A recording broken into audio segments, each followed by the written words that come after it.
हम शुरू से पढ़ते आ रहे हैं कि ताजमहल शाहजहां ने बनवाया है, लेकिन सच कुछ और है जो वामपंथी इतिहासकारों द्वारा नहीं बताया गया। आज हम आपको तेजो महालय की एक एक आकृतियों का मतलब बताएंगे जो अभी तक आपको नहीं पता होगा। ताजमहल के स्थान पर एक शिव मंदिर हुआ करता था जिसे आगरा में वास करने वाले राजपूतों द्वारा बनवाया गया था। कहा जाता है जब युद्ध में राजपूत वीरगति को प्राप्त हुए उसके बाद शाहजहां ने मंदिर को संशोधित करके ताजमहल का निर्माण किया। दुख के बाद यह है इस रहस्य का वर्णन भारत में पढ़ाई जाने वाली किसी भी किताब में नहीं है और सरकारी फाइलों में भी कुछ नहीं मिलता। 7 मंजिली अष्टकोणीय मीनारें जो भवन के चारों ओर बनाई गई हैं यमुना तट से प्रारंभ होती हैं। अष्टकोणीय मीनारें स्थान स्थान पर बने मंदिरों में साधारणतया पाई जाती हैं। ये सभी 10 दिशाओं को दर्शाती हैं। तेजो महालय के ऊपर कलश का ऊपरी भाग यदि ध्यान से देखें तो त्रिशूल के आकार का है। इस त्रिशूल का मध्य पूजा में प्रयोग आने वाले कलश और इसके ऊपर रखे नारियल की स्पष्ट आकृति देता है। भगवान शिव के शीश पर अर्धचंद्र सदा विराजमान रहता है। वही चंद्र तेजो महालय के कलश का त्रिशूल है। इसी चंद्र के मध्य में पूजा के प्रयोग में आने वाले कलश की आकृति है।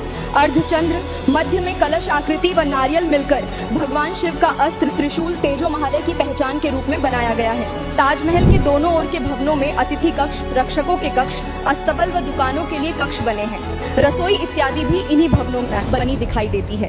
क्या किसी कब्रगाह में अतिथियों का आगमन, रहने का प्रबंध, उनके रक्षकों के कक्ष या भोजन व्यवस्था के लिए रसोई अपेक्षित है? कोई परंपरा प्राचीन मंदिरों की है जिनके साथ धर्मशालाएं बनाई जाती थीं, जहां दर्शनार्थी, भक्त और उनके रक्षक व सेवक रहते थे। उनके भोजन की व्यवस्था के लिए रसोई होती है। मुख्य गुंबद के मध्य में सांकेतिक कमल के मध्य में चैन लटकी हुई है। वैदिक मान्यता अनुसार उसके 8 के गुणनफल में है। 4 कोनों पर बनी मीनारें जिनकी गैलरियां सर्पफन के आकार पर रखी गई प्रतीत होती हैं।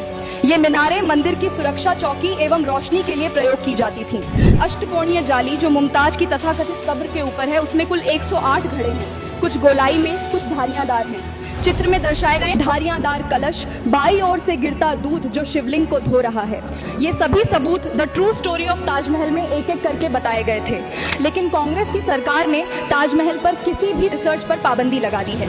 साथ ही सन 2000 में the true story of Taj Mahal किताब पर भी प्रतिबंध लगा दिया है।